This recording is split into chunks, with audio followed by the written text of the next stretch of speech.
महायुतीकडून भाजपतर्फे विद्यमान खासदार सुजय विखे पाटील यांना पुन्हा दक्षिण अहमदनगर लोकसभेतून निवडणुकीच्या रिंगणात उतरवण्यात आलंय।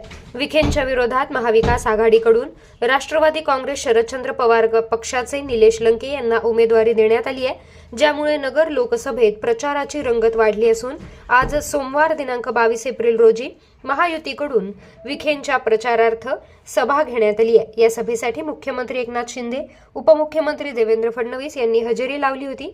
यावेळी फडणवीस यांनी विरोधकांवर चपराक लगावत काँग्रेसच्या 50 वर्षाच्या काळात जे प्रकल्प झाले नाहीत ते पंतप्रधान मोदींच्या 10 वर्षाच्या काळात झाल्याचं यावेळी त्यांच्याकडून सांगण्यात आलं।